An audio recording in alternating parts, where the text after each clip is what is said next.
The ModRetro Chromatic is a high-quality FPGA Game Boy Color compatible system with a one-of-a-kind screen.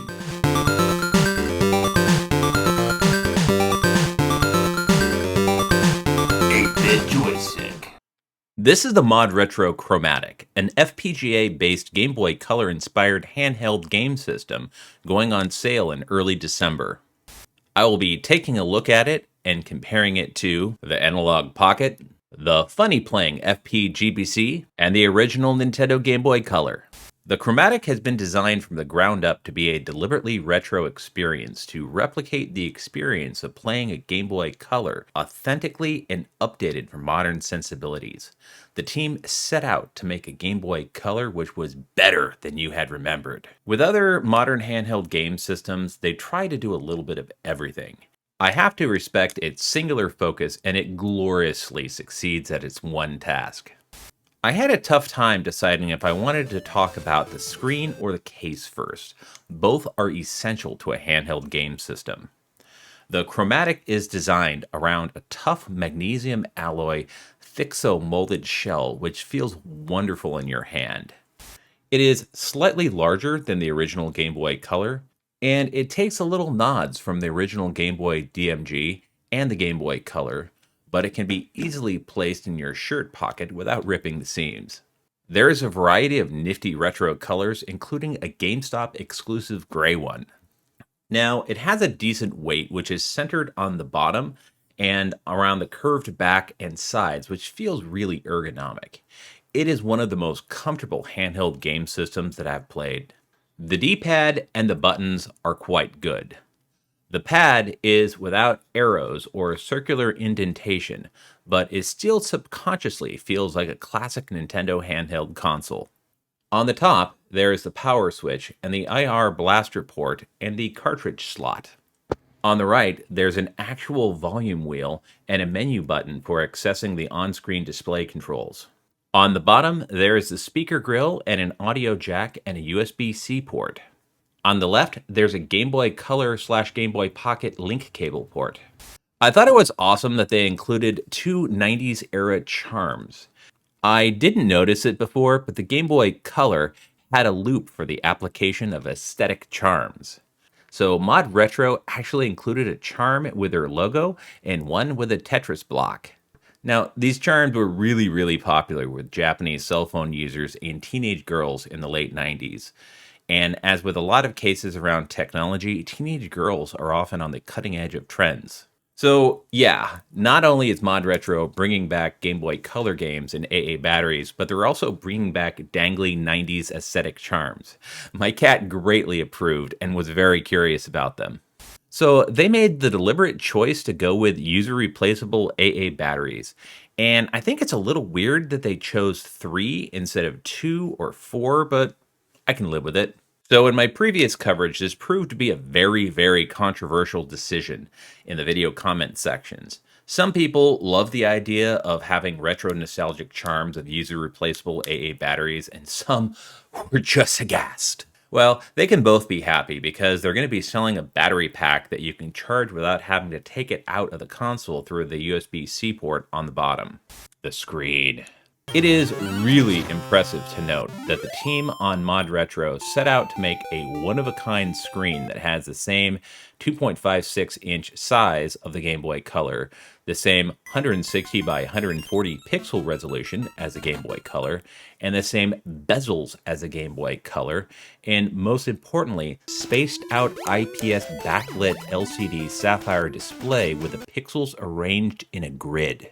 The Game Boy and the Game Boy Color did not have the pixels arranged directly next to each other, and they were actually arranged on a grid and had negative space in between the pixels. This negative space is important because it affected how the graphics were rendered.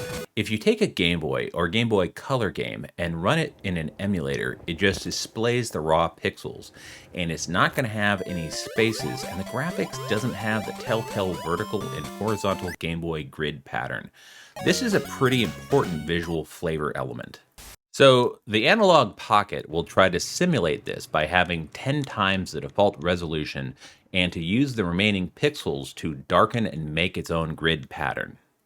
The FunnyPlaying FPGBC has 4 times the original resolution of the Game Boy and the Game Boy Color, and has a mode that has 75% of the pixels in a 2x2 cluster turned off to simulate this grid pattern.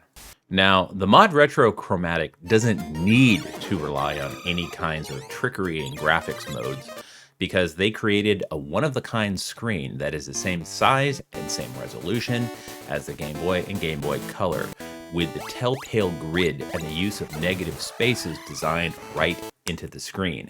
It doesn't have to use any kind of filter because this is the default state of the screen. So while the original Game Boy and Game Boy Color were non-backlit LCD panels with a plastic lens, this is an insanely bright IPS display with a sapphire lens. So you can adjust the brightness on the on-screen menu, or you can either go with a very subtle backlit effect, or you can crank it all the way up and have those Tetris blocks burned into your eyeballs, but in a pleasant way. So everything on the Chromatic is designed around its one-of-a-kind unique screen. I really think that the black and white Game Boy software is really what sets this apart, because it looks like a Game Boy OG DMG, but you can actually play it in the dark with all the detail, and that's amazing. Oh, and Game Boy transparency worked perfectly. So there's a variety of Game Boy screen color palettes that you can access by holding down a button combination while powering on the unit. And I wish that you could change these on the fly via the menu button, and hopefully this will get added after launch. So when comparing the Chromatic and the Analogue Pocket, it's not easy for me to make a flat statement saying that one system is better because of the vastly different approaches to the screens. I really like what ModRetro did, and it is very encouraging that they set out to do something different with hardware, and they totally succeeded. You should be excited to know that ModRetro is going to be publishing Game Boy Color compatible games on physical cartridges, and they're going to be sold online and at GameStop. What's even cooler is that these work on original hardware and rival systems. Here is ModRetro Tetris running on an Analogue Pocket. Oh, did I mention ModRetro Tetris? So it ends up ModRetro made a new color version of Tetris with the help of the Tetris company. This new version of Tetris has some different modes and has some newer Tetris options, like the ability to see upcoming pieces. It is colorful, snappy, and sounds great. And the only way to get it is by buying it with the Chromatic. So the idea of bundling a Game Boy style handheld with Tetris is an idea so good that Nintendo did it too. The Chromatic's FPGA-based architecture was able to play every single Game Boy and Game Boy Color cartridge that I could give it, which is great. It played every single American and Japanese game that I had without any graphics or sound issues. Everything booted up instantly and worked like a charm. Now, the only games that didn't work were cartridges that I had to clean to remove ion residue, and then they worked great. However, I have an official EverDrive GB X7 that I've never been able to get working on my Chromatic. So I emailed the folks at ModRetro, and they said that most flash cards work with it, but occasionally they come across a particular one that doesn't work with it. And I made sure that I was running the absolute newest software and reformatted the SD card and reinstalled the software on it, but it would still only show up the first screen of the boot up process, but not the second screen. And the same EverDrive worked on every other Game Boy compatible system that I had. But I need to keep in mind that I'm running pre-release hardware with pre-release firmware. So here's hoping that it works after a post-launch firmware update.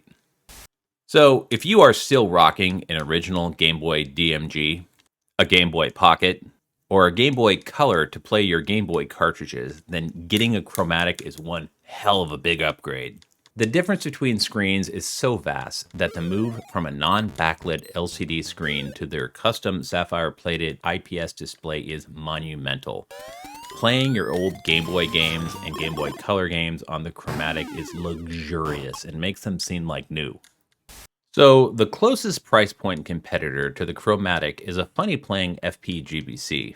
It started as a kit that you had to assemble at $83, but they also now sell a pre-assembled version for $99. The FPGBC has a plastic case instead of a metal one, and it doesn't quite have the premium feel in your hands as the Chromatic. The LCD screen has an optional grid mode to create a spaced grid effect that is baked into the Chromatic. Another big difference is that the FPGBC has a Game Boy Color compatibility toggle setting that some games require you to manually switch in order for it to display correctly. The Chromatic displays every single game correctly every single time without having to adjust the settings. So the Chromatic is a great choice for people who don't want to put a game system together. They just want to open something and have it work right out of the box. Now, the big system that people are going to compare the Chromatic to is the Analogue Pocket. It is a luxury FPGA portable game system that can play Game Boy, Game Boy Color, and Game Boy Advance cartridges. But there are a lot of differences between the two, so it doesn't make it so cut and dry. So the Chromatic is faster. You just turn on the power switch and it instantly boots up the game. The Analogue Pocket takes a couple seconds to boot up the OS, and then you have to hit a button to launch the game. It's not a long time, but it's not as near instantaneously as the Chromatic.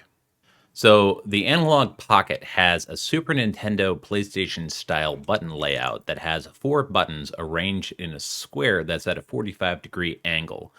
That's okay, but that's not what the Game Boy and Game Boy Color had.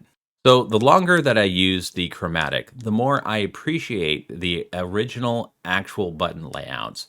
And the angle between the buttons is more like 30 degrees, which is authentic to the original Game Boy and Game Boy Color. This just feels right. And I also like the start and select buttons on the Chromatic better. It's closer to an actual Game Boy system.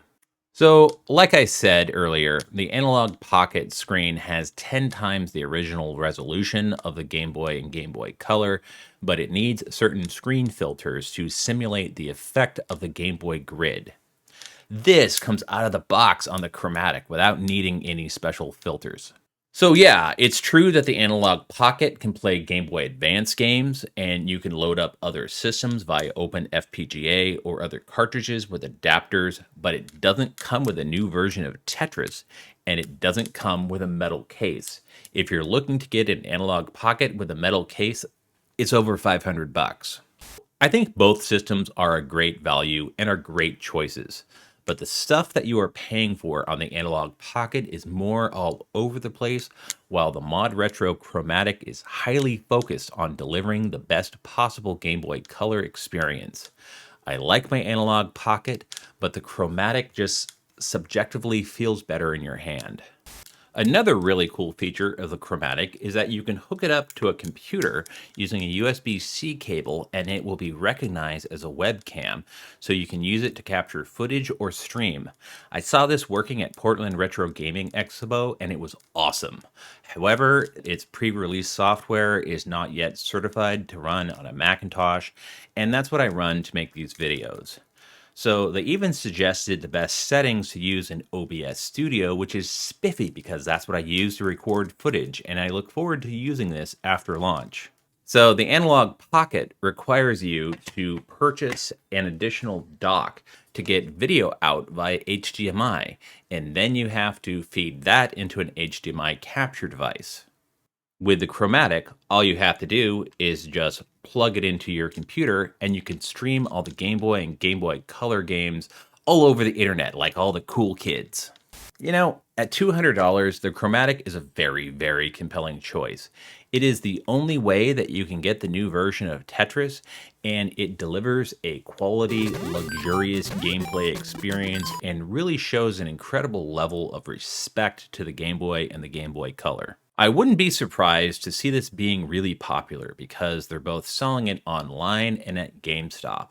GameStop is also going to be selling their line of compatible cartridges. This is for 90s kids who grew up with a Game Boy and Game Boy Color and are looking to play their favorite old games in a cozy deluxe experience. If you do not have an FPGA way to play Game Boy and Game Boy Color games, then the ModRetro Chromatic is a very, very compelling choice. I definitely look forward to kicking back and playing some Game Boy and Game Boy Color games on it for years to come.